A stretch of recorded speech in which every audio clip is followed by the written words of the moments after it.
Judge Scott McAfee, who is ruling over the Donald Trump Georgia election case, has set a separate trial date for defendants Kenneth Chesebro and Sidney Powell apart from the 17 other co-defendants, News.com has learned. According to ABC News, the trial is scheduled to begin on October 23. However, Judge McAfee also ruled that the remaining 17 defendants, including former President Donald Trump, will not be tried alongside Chesebro and Powell. Judge McAfee described the decision to sever the case as procedural and logistical inevitability. He further indicated that additional divisions may be necessary in the future.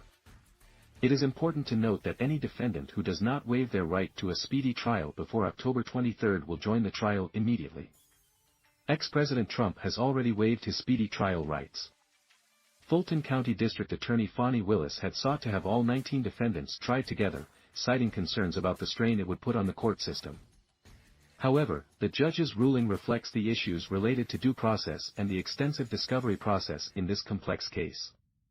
The precarious ability of the court to safeguard each defendant's due process rights and preparation ensure adequate pretrial preparation on the current accelerated track weighs heavily, if not decisively, in favor of severance, McAfee's order stated.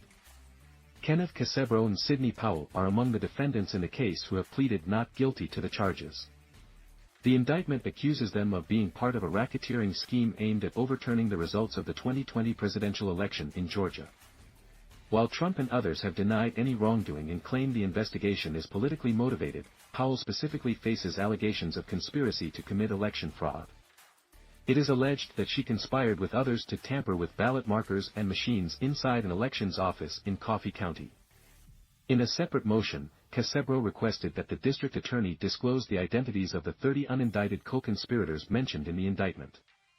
Prosecutors have agreed to share this information with the defense under a protective order, ensuring it remains confidential.